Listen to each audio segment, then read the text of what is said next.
channel aku. Nama aku Talita, aku seorang diplomat di Kementerian Luar Negeri. Sekarang sedang bertugas di Istanbul. Di video-video aku biasanya aku share tentang gimana caranya untuk jadi seorang diplomat, and things about diplomat's life gitu. Basically, it's a payback project karena ketika aku mau jadi diplomat dulu, I'm lucky enough to meet mentors help me to be one gitu. Jadi aku ngerasa bahwa nggak semua orang bisa dapat kesempatan seperti itu, dan di era yang udah maju ini, let's use technology for a better world, for a betterment gitu. Jadi di video kali ini aku mau update, live update tentang kehidupan aku di sini, tentang keseharian aku, dan what I think about the profession as a diplomat after 2 years in Istanbul gitu. Tahun ini aku tahun kedua di Istanbul. Tanggal 2 Agustus 2020 itu pertama kalinya aku menginjakkan kaki di Turki gitu, dan sekarang ini udah tahun kedua, so udah mulai banyak teman, udah mulai tahu lah kehidupan di sini, survival 101-nya juga udah mulai bisa gitu kan, dan dari situ itu banyak membantu pekerjaan kita gitu loh. Dengan kamu punya teman, dengan kamu mulai ngerti bahasa setempat, itu bermanfaat banget buat pekerjaan kita. Cuman memang it's not easy karena I just recovered from a broken leg, a fractured leg, soft fractured, but it hurts. Jadi bulan Juli kemarin, aku tuh bulan Juni dan Juli sih mulai sering dapat demam gitu loh. Pertamanya aku kira itu COVID, ternyata bukan COVID, dan setelah aku general medical check up, nah ini nyambung juga ke video hari ini, yaitu aku juga mau ngebahas pertanyaan teman-teman soal medical check up proses ya gitu. Jadi ini nyambung. Setelah aku general medical check up, ternyata CRP aku tinggi. CRP itu salah satu indikator ketika badan itu sedang melawan penyakit gitu, entah itu luka terbuka, entah itu serangan virus ataupun kanker, itu bisa dilihat dari CRP-nya. CRP itu yang normal 1-6, aku kemarin 100 gitu. Jadi sakit apa ini gitu, kenapa CRP-nya tinggi gitu. Aku beberapa kali ke dokter dibilang ini cuman infeksi bakteri gitu, tapi dalam waktu 20 hari itu relapse gitu. Nah sampai aku bingung nih, ini aku sebenarnya sakit apa sih gitu, karena di keluarga besar aku emang ada seorang tante yang udah almarhum ya, kalau nggak salah itu menderita sakit lupus, dan kakekku dari pihak mama itu ada kanker tulang kalau nggak salah. So it kind of alarm me karena di keluargaku ada histori kanker gitu, dan dari pihak papa itu ada asma. So it's also important tuh buat kalian untuk tahu ya, histori dari kedua belah pihak keluarga itu ada penyakit apa gitu. It's not only for your career but also for your future spouse as well gitu. They have the rights to know what are your disease gitu. Ya, nah dari situ ketahuan bahwa CRP aku tuh tinggi, dan aku udah I did my blood check, semua tes darah udah dilakukan. Ternyata bukan penyakit gitu, tapi kadar vitamin D aku itu rendah banget sehingga membuat daya tahan tubuh itu lemah. Itu kata dokter yang merawat aku saat itu gitu. Jadi karena vitamin D-nya rendah banget, ini menyebabkan berbagai sumber penyakit gitu. Jadi memang kadar vitamin D itu nggak boleh terlalu rendah. Yang paling rendah 30, aku 12 kalau nggak salah gitu. Jadi udah rendah banget lah gitu. Dari situ aku istirahat 1 minggu, dikasih obat anti-inflamasi, dikasih vitamin D, dan ketika hari Selasa aku masuk ke kantor, ternyata aku jatuh di tangga gitu. retak kaki di metatarsalnya, di deretan kelingking, dan meskipun it's a soft fracture tapi sakit gitu, sama sekali kakinya nggak bisa buat menapak ke tanah gitu. Dan ya mungkin memang semesta mau aku istirahat kali ya gitu. Pertama kali aku ngerasain patah tulang, karena belum pernah patah tulang sebelumnya, alhamdulillah gitu ya, dan semoga ini juga yang terakhir kalinya gitu. Dari situ aku disuruh istirahat 20 hari sama dokter. Nah, waktu aku istirahat ini apa ya, cukup menyenangkan, dan meskipun ada susah-susahnya, like it's very hard, aku baru ngerasain beneran namanya it's very hard to be a single diplomat gitu, karena aku nggak bawa keluarga, aku nggak ada asisten ART gitu, jadi aku nggak ada orang lain yang tinggal sama aku kecuali aku gitu, dan Agito gitu.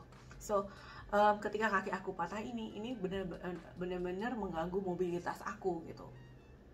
Yang biasanya aku bisa bersih-bersih rumah sendiri, bisa masak sendiri, bisa nyetrika baju sendiri, sekarang butuh bantuan orang lain. Dan ini beneran kerasa karena apa ya, di sini nggak semua orang itu bisa bahasa Inggris. Jadi ketika kamu punya bantuan dari luar pun agak sulit untuk berkomunikasi dengan mereka gitu, harus pakai translate. Dan apa ya,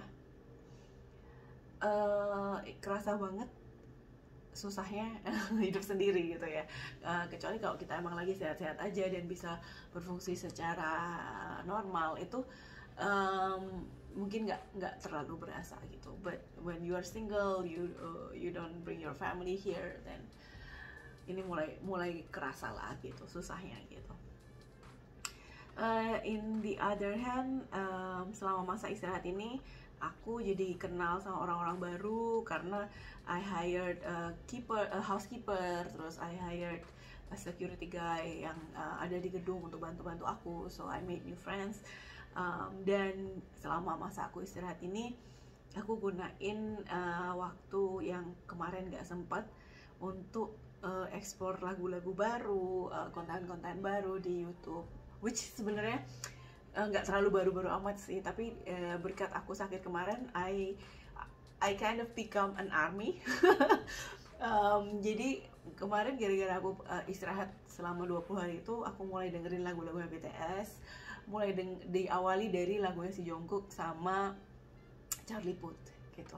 Dan dari situ mulai ternyata mereka bagus ya, lucu segala macam. Karena ketika mereka debut dan tahun-tahun yang lalu, aku nggak tertarik gitu sama mereka, karena usia age gap-nya gede kan, jadi beda umurnya tuh bisa 4-9 tahun gitu. Jadi waktu mereka debut, menurut aku dia masih kecil-kecil banget gitu. Ternyata sekarang mereka udah dewasa dan udah mulai solo karir gitu. Kayak aku ngerasa telat banget ya gitu, nggak sempat nonton konsernya segala macam. But anyway, if you also like BTS, please drop me a purple heart and tell me which video I should watch about them, because I'm a newbie, so you can teach me something.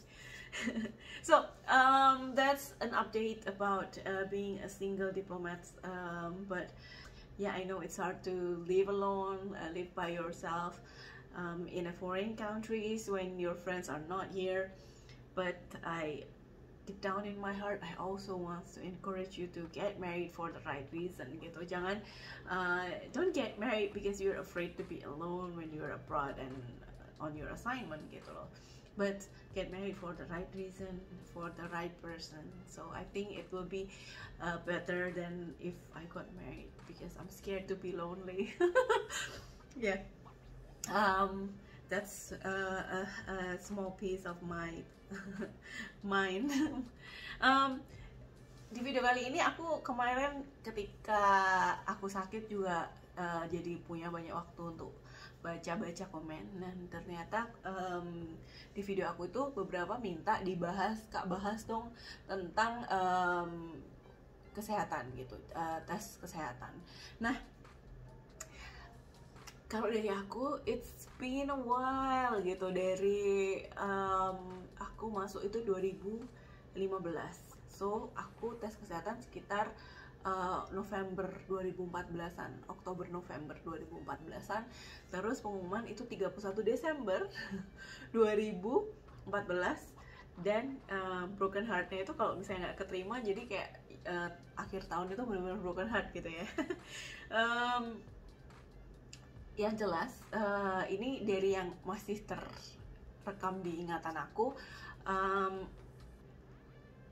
medical check up itu adalah tahap yang keempat, terakhir banget sebelum interview gitu. Jadi kalian udah lolos semuanya, baru nanti ada medical check up dan tes psikologi juga gitu, atau malah tes ketahanan kerja itu sebelum medical check up. Jadi psikologi dan ketahanan kerja sebelum medical check up, baru medical check up dan interview gitu.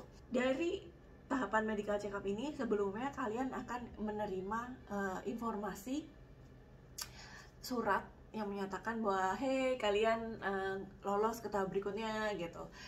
Nggak kayak itu sih suratnya tipikal bener-bener ya surat pemberitahuan dari lembaga pemerintahan bahwa kalian itu lolos untuk ke tahap tes medical kesehatan, medical check up gitu, tes medical check up. Jadi benar-benar surat yang memberitahukan bahwa kalian itu lolos ke tahap medical check up gitu. Nah, mereka akan kasih tanggal kapan schedule kalian untuk medical check up gitu. Jadi nanti kalian akan terima siapa ABCDE tanggal sekian di rumah sakit ini gitu. Aku dulu di salah satu rumah sakit pemerintah di dekat kantor. Jadi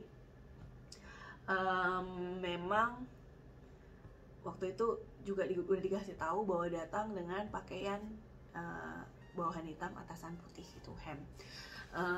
Aku datang ke sana, aku nyerahin berkas aku, konfirmasi bahwa aku datang saat itu, dan oleh perawatnya disuruh tunggu sebentar, terus masuk ke ruang medical check up gitu. Nah, check upnya kayak apa? It's general medical check up. Nggak ada spesifik khusus harus seperti apa, tapi in general sebisa mungkin lakukan healthy lifestyle gitu. Misalnya tidur yang cukup, makan yang cukup, minum yang cukup gitu, tidak terlalu obes. Kelebihan berat badan sih nggak ada masalah, yang penting nggak sampai mengganggu produktivitas. Secara umum juga sehat gitu. Itu yang bisa aku kasih tahu on the day gitu. Menurut aku sehari sebelumnya dan saat medical check up itu perlu banget untuk kalian stay hydrated karena akan ada tes urin. Terus juga makan, jangan makan sembarangan, karena pengalaman aku sebelum aku masuk di Kemlu, aku daftar untuk multinational companies yang ada di Jakarta, dan aku diare saat tes gitu. Jadi bener-bener waktu itu PNG ya, aku daftar tes PNG. Ketika aku tes itu sambil nahan sakit perut gitu kan, itu nggak oke banget gitu. Dan akhirnya aku nggak bisa mengerjakan soalnya dengan baik gitu, karena ya kesehatannya sedang terganggu gitu. Jadi penting banget untuk kalian jaga makan, terutama di saat tes kesehatan. Terus obat-obatan juga, konsultasi sama dokter sebelum kalian mengkonsumsi obat-obatan gitu. Atau memang kalian sedang mengkonsumsi obat-obatan tertentu, bisa dicantumkan obat apa sehingga itu nggak mempengaruhi hasil tes kalian gitu. Nah, ketika tahapannya itu nggak semua urutannya sama gitu. Ada yang ketika datang X-ray gitu, jadi kalian dikasih baju untuk bertukar, terus foto ronsen dada, general medical check up, mata, buta warna atau enggak, atau terus juga gigi diperiksa juga, terus kesehatan organ dalam, penyakit dalam, dan jantung, lari, terus dipasang EKG juga gitu. Jadi emang secara lengkap kalian dicek. Nah, tips apa yang bisa aku bagikan ke teman-teman adalah hati-hati sama semua lini kehidupan ya, bahwa predator itu ada di mana-mana. Dan waktu itu salah satu yang meriksa aku itu dokternya ada yang memberikan komentar tidak pantas gitu. Misalnya apa? Waktu itu dokter ini bilang, dia ngomentarin tentang ukuran payudara aku yang menurut aku itu sebenarnya nggak pantas dilakukan oleh seorang dokter. dokter umum waktu itu lagi meriksa, terus dia komen, dadanya besar ya, boleh nggak saya tahu ukurannya berapa, kurang lebih komentarnya seperti itu. Saat itu aku nggak tahu harus lapor ke siapa, nggak tahu harus gimana, dan di situ ada perawat yang menyaksikan gitu, tapi perawatnya juga ya gimana, stun gitu juga, dokternya kayak gitu. Jadi memang cukup mengejutkan, pengalaman yang cukup mengejutkan. Tapi ketika aku mau penempatan ke luar negeri, aku menyampaikan bahwa it was a traumatizing moment buat aku. Kenapa dokternya seperti itu dan rumah sakit itu terus-terusan dipakai. Nah, ternyata setelah aku menyampaikan ada kejadian seperti itu, sekarang rumah sakitnya udah nggak di situ lagi. But kita nggak tahu nanti teman-teman akan diperiksa di mana gitu. So, yang penting adalah teman-teman tahu hak kalian apa gitu, hak untuk mendapatkan pelayanan terbaik dan dilindungi gitu. Itu tadi tentang tes kesehatan. Tidak ada batasan tinggi badan, yang penting kalian sehat, bisa bekerja dengan baik. Seorang diplomat itu bukan pageant, jadi yang dilihat bukan tinggi badannya atau cantik atau enggaknya, tapi bisa bekerja dengan baik dan representatif kayak gitu. Buat teman-teman yang selalu dukung aku, terima kasih udah selalu supporting video-video aku, commenting, kirim aku DMs, it means so much to me, dan itu adalah salah satu hal yang bikin aku tetap semangat menjalankan profesi ini bahkan ketika aku sedang down gitu. So tahun ini akhir tahun kemarin sampai tahun ini aku ngerasa banget sedang down gitu, lagi kayak nggak terinspirasi gitu. Dan teman-teman semua yang ada di kolom komentar, yang ada di DM, itu yang bikin aku tetap semangat untuk jadi seorang diplomat dan menjalankan tugas-tugas aku gitu. Sampai di sini video aku. Terima kasih buat teman-teman yang suka BTS juga. Please share your knowledge about them. Video-video lucu tentang mereka yang aku mesti tonton. Komen di kolom section with a purple heart, dan member mana yang kalian paling suka dan kenapa gitu. Sampai ketemu di video aku yang lain. Thank you for watching the video. Thank you for supporting me. I love you all. Thank you. Tetap semangat. Sampai ketemu di Kementerian Luar Negeri. Finger crossed. Stay positive. Tetap semangat. Jangan putus harapan bahwa ketika satu pintu ditutup, yang lain akan dibukakan gitu. Kalau misalnya pintunya nggak dibuka, lewat jendela. Sampai ketemu di video aku yang lain. Bye bye.